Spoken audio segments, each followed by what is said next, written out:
Have you ever wondered how the protein sequencing is done and what are the different methods such as Bradford method or Ninhydrin tests? So, hello and welcome to my channel. Today we are going to discuss protein sequencing and the different protein assays in this video. So, this video is going to be in English. If you are comfortable in Hindi, then you can switch to the video which is in Hindi. I will provide the link in the description box. So, let's get into this video.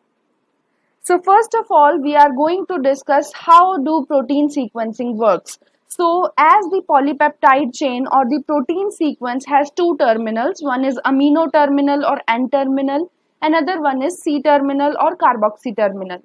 So we can determine the amino acid sequence or the primary structure of the polypeptide by both the analysis, that is amino terminal analysis or the carboxy terminal analysis. So both these analysis requires different methods such as FDNB method, that is 1,fluoro,2,4-dinitrobenzene method. Another one is densyl chloride method. The last one is Edman degradation method. All these three methods are involved in the determination of the N-terminal amino acid sequence of the polypeptide chain.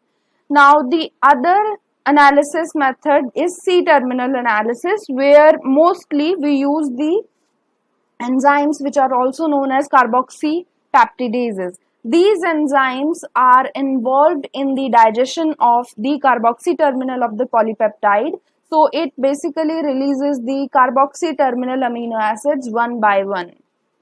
Now here we are going to discuss mainly the N-terminal analysis methods. So first one is the mode of action of FDNB. So FDNB reacts with the N-terminal or the amino terminal of the amino acid, and this reaction takes place in the alkaline medium. So it requires pH above 7, and the product that is formed is yellow colored complex, which is also known as dinitrophenyl derivative.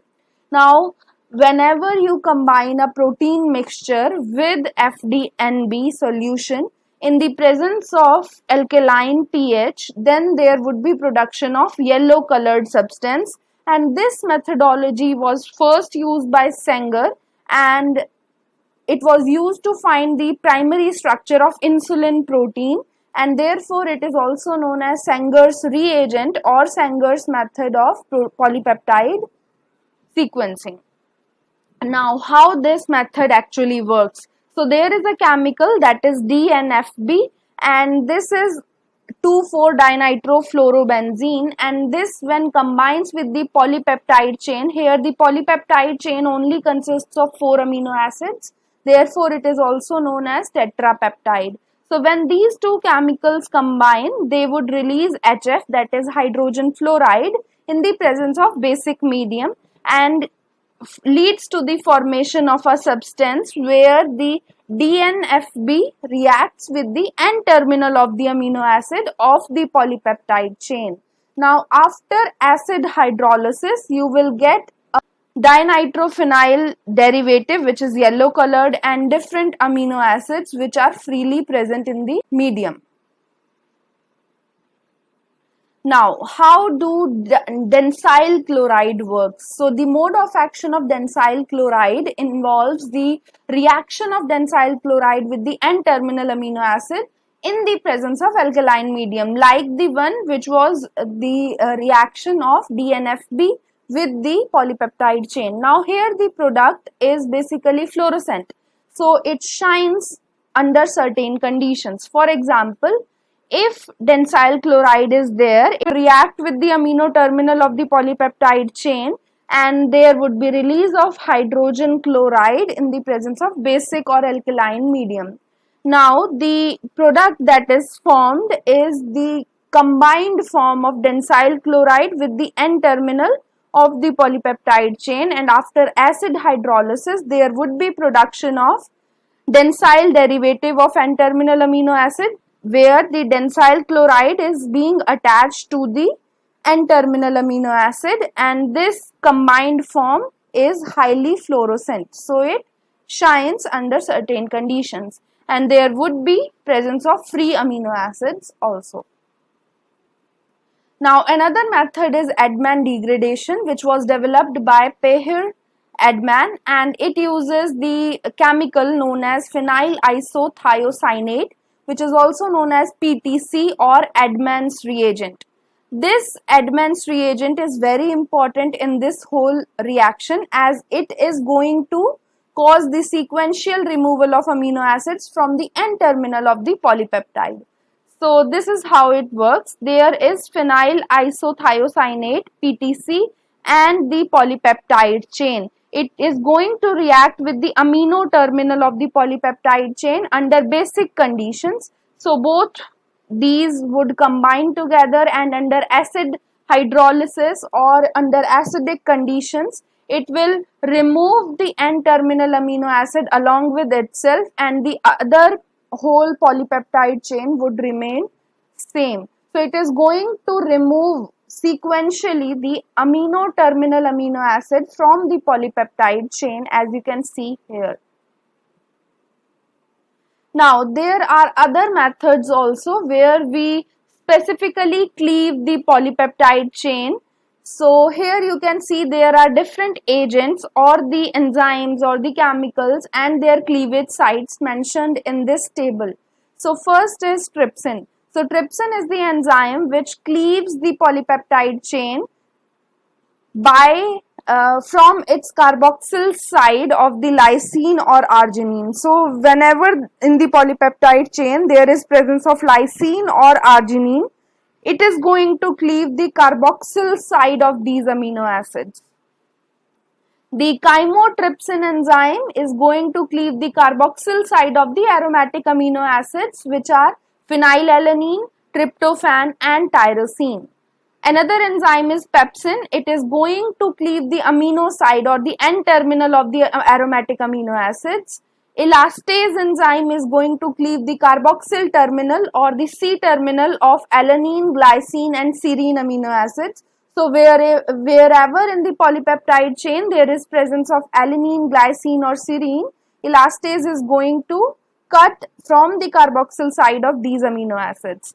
Now thermolysin is another enzyme which is involved in the cleavage of amino side of the amino acids which have bulky hydrophobic side chains, and these amino acids include leucine, isoleucine, phenylalanine and valine. Another enzyme is aminopeptidase, which cleaves from the N-terminal of the polypeptide chain. So it is going to release free N-terminal residues of the polypeptide chain. The carboxypeptidase functions in cleaving the C-terminal amino acids from the polypeptide chain, so it helps in the production of free C-terminal residues. Now these two are the chemicals. So cyanogen bromide, that is CNBr chemical, is going to cleave the C-terminal of methionine residues, while hydroxylamine chemical is going to cleave at the asparagine glycine sequence of the polypeptide chain. So here we are discussing the different protein assays which are employed in the estimation of the protein concentration in the unknown sample.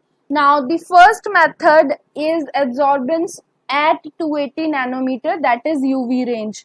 So the unknown protein sample is subjected to 280 nanometer wavelength of light, and then the absorbance of that sample is measured.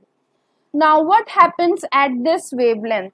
The polypeptide chain that has higher aromatic amino acid concentration show higher absorbance peak at this particular wavelength. This is because the aromatic amino acids are known to absorb light at this wavelength. Now the protein sample, if it is having certain contamination, that is nucleic acid contamination, then also the absorbance can increase, as the nucleic acids, that is DNA and RNA, produce erroneously high protein estimates, as they also show absorbance at 280 nanometers. So mostly what we do is we estimate the absorbance of the sample at 260 nanometer also, and the protein concentration of the sample is then corrected using certain formula. Now the another method is biuret method. The biuret method is based on the complex formation between peptide bonds of the protein and copper ion. So the copper ion is making a complex with the peptide bonds of the protein chain. Now it is not highly sensitive as the complex does not show high extinction coefficient.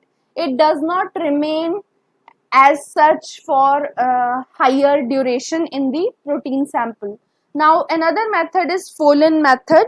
This is also known as Loray's method, and it is dependent on the presence of aromatic amino acids which are tryptophan, tyrosine and phenylalanine in the protein sample. So first of all, the cupric, that is copper ion, and the peptide bond complex is formed, and then this leads to the formation of phosphomolybdate complex with the aromatic amino acids. This is sensitive, this is highly sensitive as compared to biuret method.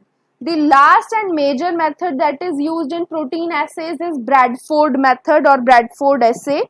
It is based on blue dye, that is Comesi Brilliant Blue, CBB, and it binds with the free amino group of the polypeptide chain or the amino acids, and this method is highly sensitive as compared to both these methods. Now another method is ninhydrin test. It is used to detect the amino acids, peptides or protein in a particular sample.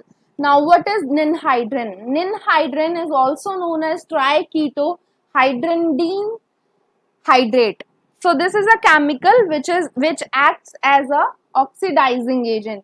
So it acts as an oxidizing agent, that is, it causes the oxidative deamination of the amino acids which are present in a particular polypeptide chain and produces ammonia, carbon dioxide, aldehyde and reduced ninhydrin.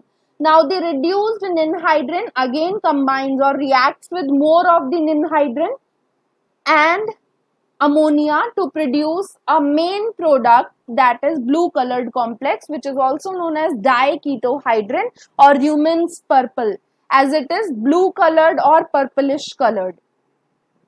Now this is the image that shows the whole ninhydrin reaction. So ninhydrin is reacting with the particular amino acid and causing the release of aldehyde, carbon dioxide and water. Now the ninhydrin, that is reduced ninhydrin, reacts with the ninhydrin, this ninhydrin. So this is the product of this reaction, and this product is combining with the substrate. Now these two are combining together and forming a purple colored substance and water. Now this method is used for both qualitative and quantitative identification of particular amino acids in a polypeptide sample. Now this is it for the today's video. We discussed about the protein estimation, protein sequencing, and also what are the different protein assays which are employed during protein sequencing methodology. In coming videos, we would be discussing about nucleic acids in detail, as we are done with the protein section of the biochemistry. So stay tuned. Goodbye.